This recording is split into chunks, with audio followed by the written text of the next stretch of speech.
Hey, welcome back. In this project video, we're going to build a Roper wallet. The Roper wallet is probably one of our more frequently requested videos, and we just haven't done one. We've done a bifold wallet, a ladies clutch wallet, and a money clip wallet. We've done a few different types, but I just haven't done the Roper wallet yet.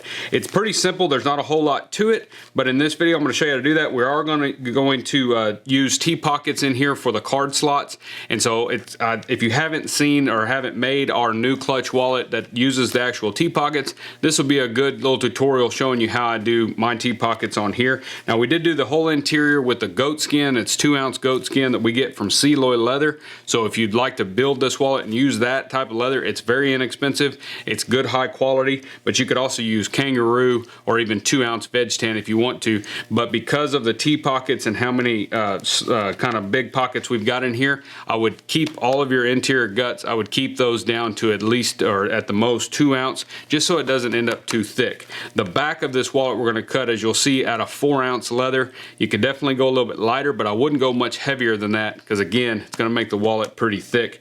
But we do have a pattern pack for this project video, just like all our other ones, and it's got 8 different tooling patterns in there and all the cut patterns, obviously, for all the pieces. If you'd like to purchase that, you can certainly hit that link down in the description and go ahead and grab that. It is a digital download only. You can print this out on your own printer. We do not mail this out to you.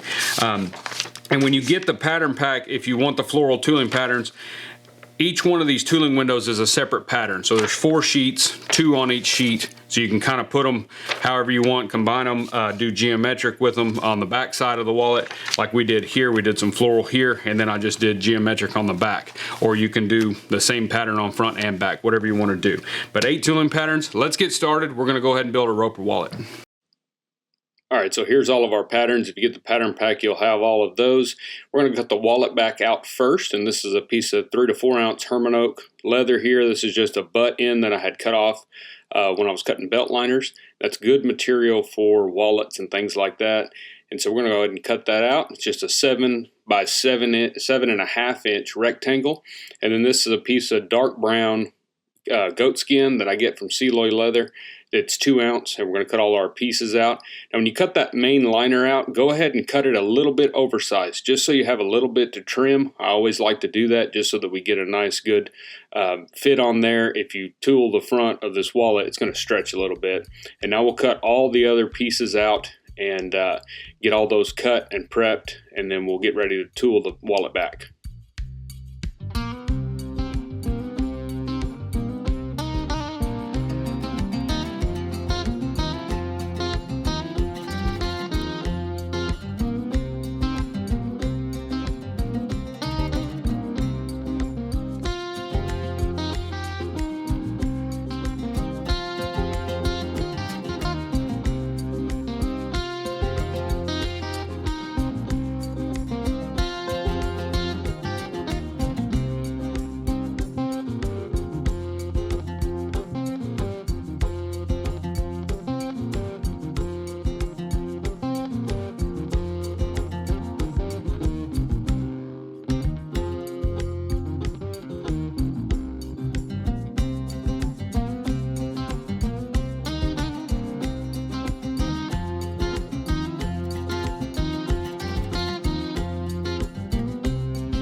There's all the pieces it takes to make this wallet right here, and we'll go ahead and lay all those out. Now we're going to take some blue painter's tape and go ahead and prep this wallet back for tooling. I suggest doing something to this, either painter's tape or box tape just to keep it from stretching.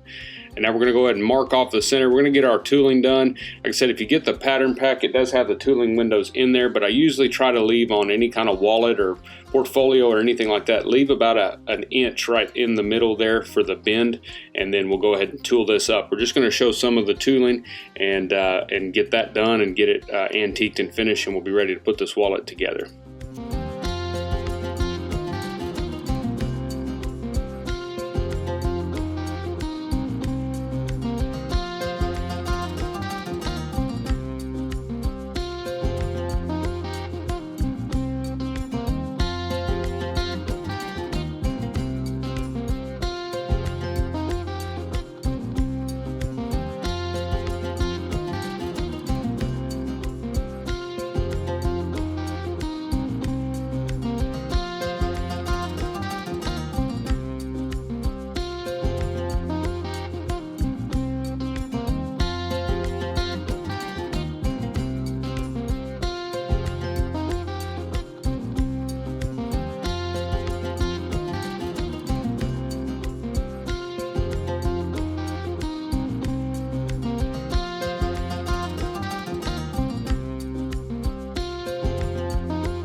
Okay, so here I decided to go ahead and do my large basket stamp.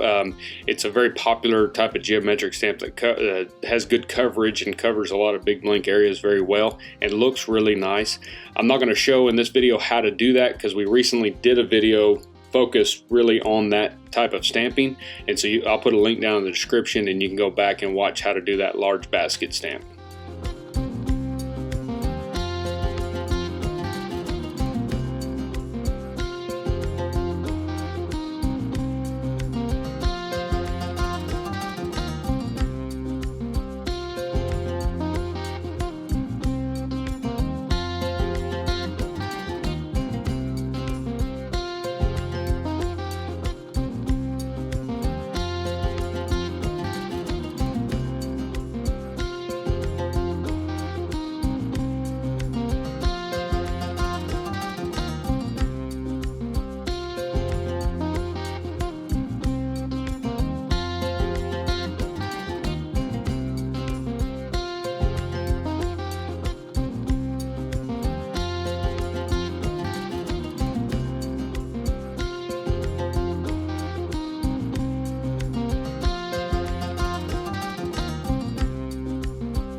Okay, so while we're oiling and antiquing the wallet back, now's a good time to go ahead while you're waiting and get our T-pockets all prepped up. I'm going to use a skiving knife here. I got this from Peter Main. There's some other people that sell these.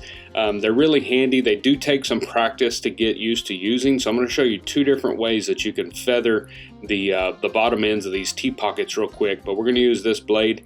You need to be very careful when you're using this, but you're usually pushing away from you. And as you can see, we're just going to feather that out to feathered edge. And that way that lays nice and doesn't create any kind of lumps underneath once you stack all of these T-pockets.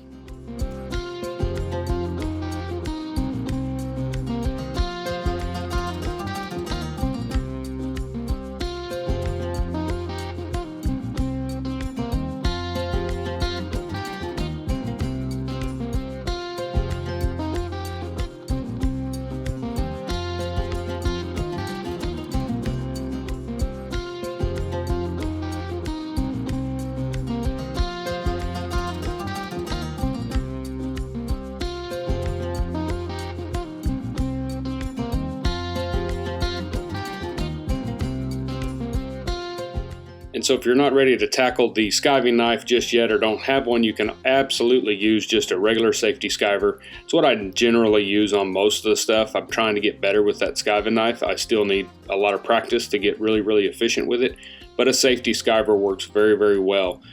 Just be sure that you've got a long, clean taper down to a feathered edge on all these T-pockets. Just the bottom. Don't try to skive the top T portion of those.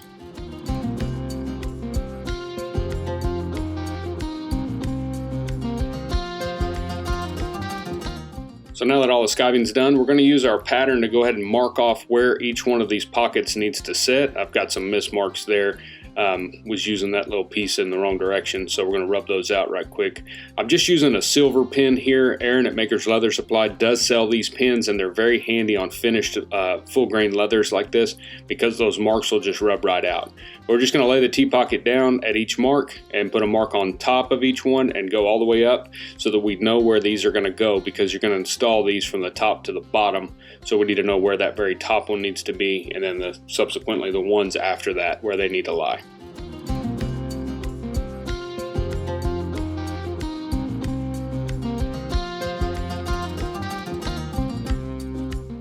So now I'm just going to use some double-sided tape here. You could definitely glue these in place. When I'm doing T-pockets and little wallet interiors, I find this tape to be a lot faster and a lot more efficient, but you can definitely use glue. But we're going to put a little tab on each of the T portions and then one at the bottom on each one of these T-pockets.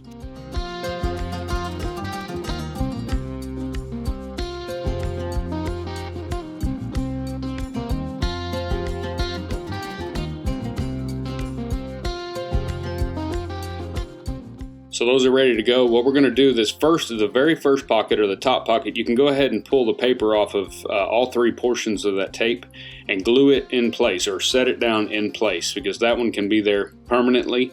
The rest of them, you're going to want to only take the tape off of the very bottom of the T-pocket and put it where it goes. Leave the top adhered or unfastened down, because we've got to sew the bottom portion of each one of these pockets. That's going to prevent the cards from sliding too far down in there. So we need to do that first before we completely install each one.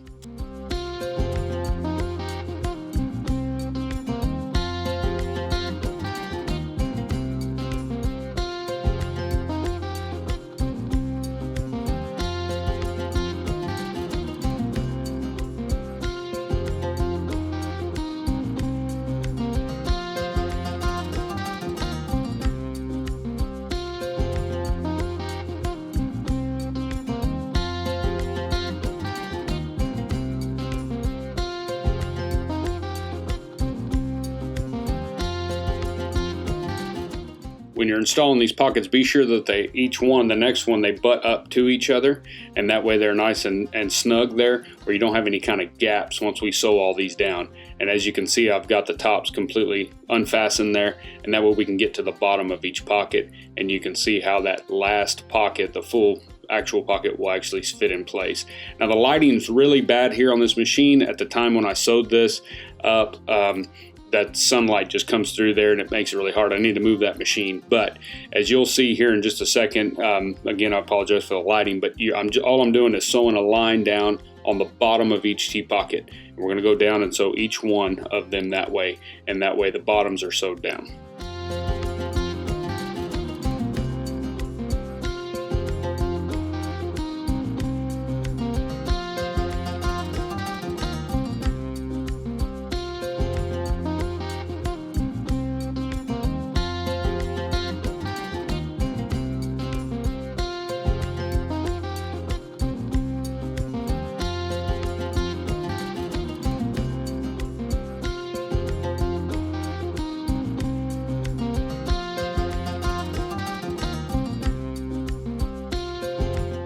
Alright, so we've got the bottom sewn down. You can see much better here at the bench, but each one of those is sewn down. We're just leaving them loose. Now we'll go through and we'll take the paper off the little tabs on the top of the pockets and go ahead and fasten them in place. And again, when you put them down, you want to be sure that they're nice and snug to the pocket before them. Just make sure that fits nice. There's not any kind of gap or anything there, and make sure you're aligned along the edge, and we'll glue all of those down.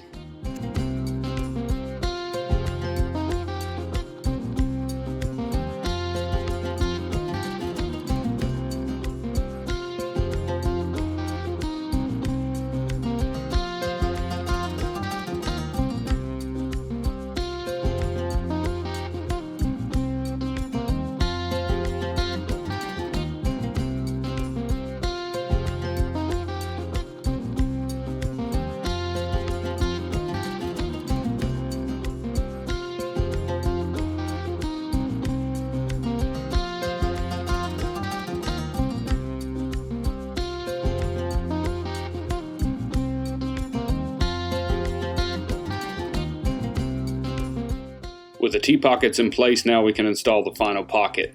So we're just going to make sure it fits nicely there, and then we'll go ahead and put the double-sided tape on there real quick, and then we'll fasten that in place. You are going to want to trim up any that may be overhanging on any of the pockets. Make sure that everything is flush with the liner for all those pockets. Just make sure everything's flush there. You don't have any kind of overhang on there.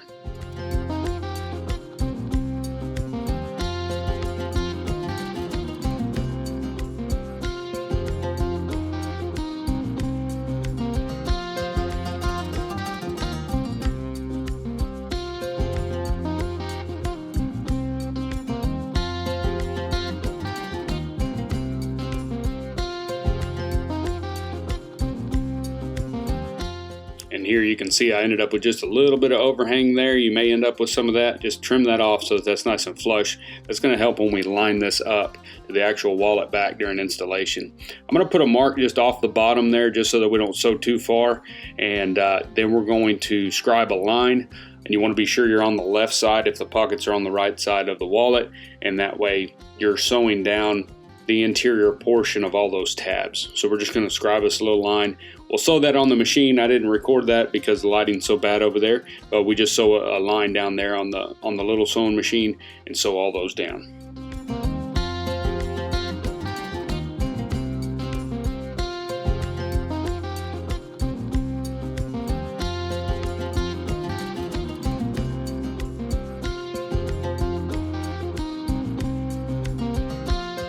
So I like to edge and slick the interior portion here on these pockets because they're thick enough and they actually make a nice pleasing edge. And so I went ahead and got a little jar of this Tokonole, and never really used it much, but we're giving it a shot here, and it works really well on finished top grain leather like this.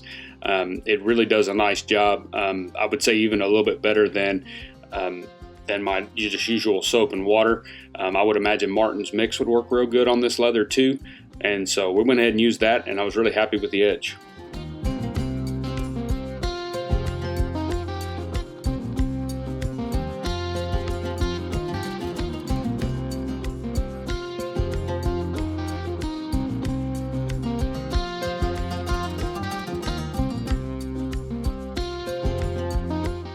Alright, so here's our wallet back. As you can see, we went ahead and oiled it. I just did a light oil antique finish. That's kind of my go-to, and did that on there. We do have videos on our antique finish, so if you want to watch those, you can certainly find those on our channel.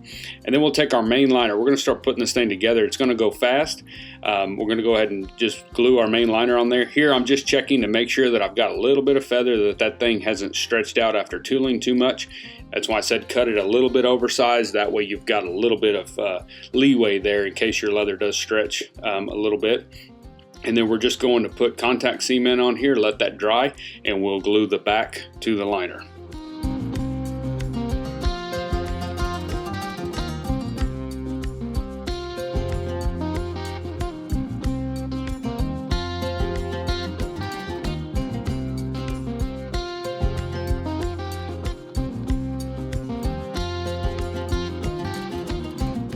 And here I've given it about 5 minutes or so for that glue to get nice and tacky. Be very careful when you're gluing this back on there. It's not super large, but if you get it off a little bit and you need to reposition it, it's going to be difficult to separate those two pieces of leather. So just want to rub that down, make sure it's smooth, and then I'm going to cut all that feather off. And we want to cut it off now because we want to be able to line up all of the pockets and interior pieces to the edge and have them where they need to be. If you don't trim that, it can be misleading when you're trying to line that stuff up. So we're going to go ahead and trim that off. And now we'll lay that down, and we're going to grab our first interior pockets. Those are going to be just the long pockets, one on the left and one on the right. I'm going to put that down and just kind of line it up, make sure that I've got plenty. And you want to let them overhang left and right. So the right pocket there, I'm letting it overhang that body of the wallet just a hair on that right side. That way we're ensured that when we're sewing this thing up, we're not going to have that thing shift or move and miss it with a sewing needle when we go through to sew it. So we'll put a mark there, and then we'll line the left pocket up the same way. And on this side, you can see how I'm letting it overhang that edge just a little bit. It's actually preferable to have it overhang on the bottom and top as well, but it's not as crucial. The sides are very important to let that overhang just a hair, just a couple 16ths, something like that. Now we'll glue those in place with a little contact cement, and we'll be ready to install the other 2 pockets.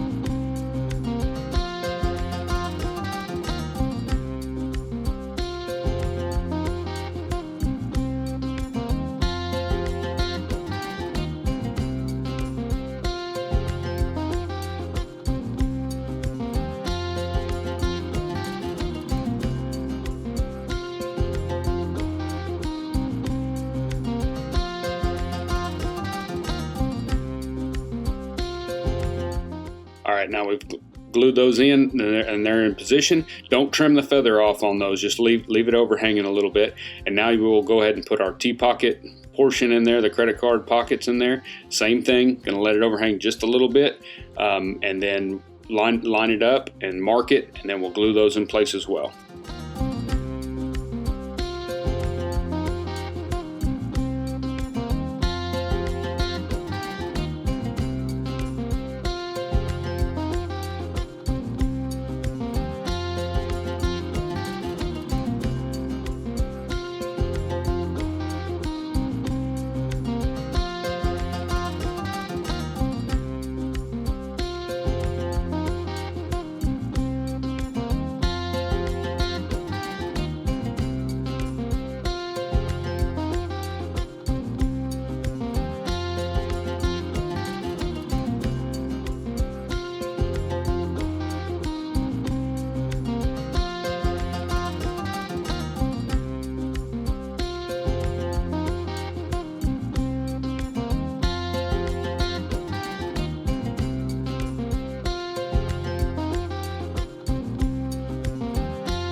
Now this wallet is ready to be sewn up. One thing you want to do as you're doing this wallet, be sure that you check and make sure that the wallet is not upside down when you're gluing all these pockets and interiors in there.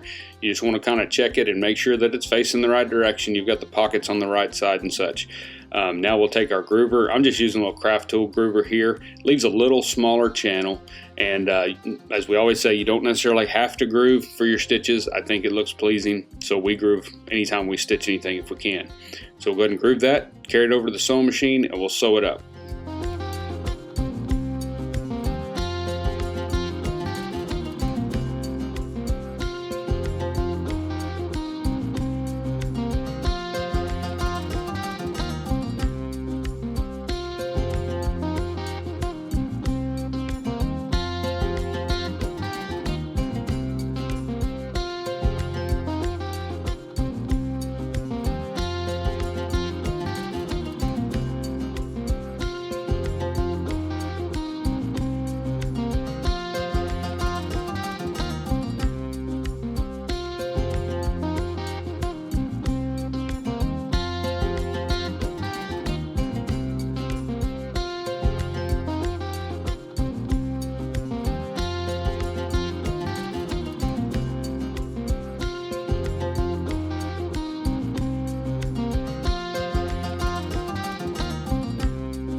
That sewed up really well on the machine, and now we'll go ahead and we're going to trim off all of that feather that we had. Anywhere that liner or pockets or anything's hanging out, now you can trim flush to that front. Now everything will be flush and square.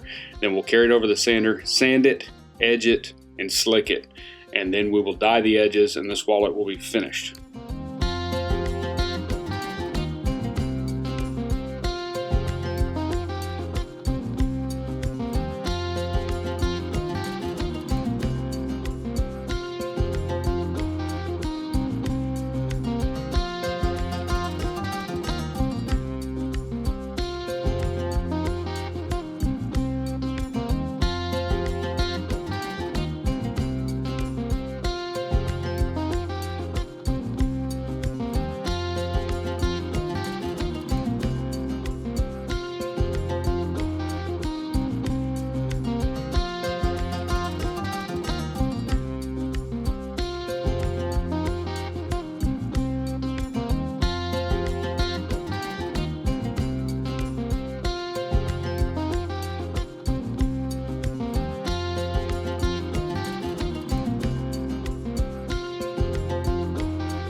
And there's our finished Roper wallet. As you can see, the edges look nice. It's not super thick. It does make it a little bit heavier when you do T-pockets because you've just got more material in there. A bell knife skiver can help a lot with thinning a lot of that stuff down, but for a man with just a safety skiver, this works out really, really well. Okay, so that's our Roper wallet build. You can see there's not a whole lot to it. One thing, these wallets, for some reason, every time I make these wallets, I'm not a big wallet maker, but when I do make Roper wallets and certain other ones, I've noticed that don't really stay closed until they get broken in really, really well. If you wanted to, you could cut a rectangle out of your liner in here, and that way you've just got a little bit less, and maybe that'll hinge a little bit easier. I find that the ones I've made in the past for customers and things, once they start, you know, it's in their pocket, they're sitting on it, to break it in, it stays shut just fine. But you could definitely segment that main liner piece, and that will create somewhat of a hinge there where you don't have to worry about that. But all in all, I think it goes together really well. I really like the T-pockets, how we skive those down, feather those out. They lay down nice and clean, and then they hold, you know, plenty of cards. One of these wallets will hold quite a bit of cards, ID, all kinds of different things, hunting license, all that stuff. And for those that like to carry a Roper wallet, they're very useful for that. So had a lot of fun building that one. Remember, we do have a pattern pack available. It does have 8 different tooling patterns in there if you'd like to get that. This is a digital download only, so it's a PDF file. Once you purchase it off of our website, you'll get a link emailed to you where you can download that PDF file, or it'll also prepare the downloads right there at the end after checkout, and then you can just download them, save them on your computer, and then print them out on your own printer. Be sure and print them 100% or actual size depending on your printer settings, just so they're right. On the very first page, on the very first page of the pattern, there is a 1-inch square. I've started doing that on a lot of the newer patterns that we're creating, just so that you can ensure that this thing is measured the correct size. But the actual wallet measurement is 7.5 inches wide by 7 inches tall. But as long as that 1-inch square measures right, everything else will work out just right. It's got all the cut patterns in there and all the tooling patterns, so if you'd like that, go catch that. And I appreciate you guys watching. Be sure to go to dgsaddlery.com for more project videos, more tutorial videos, as well as you can sign up for the Leathercraft newsletter if you'd like, and we'll see y'all in the next project video. Thank y'all.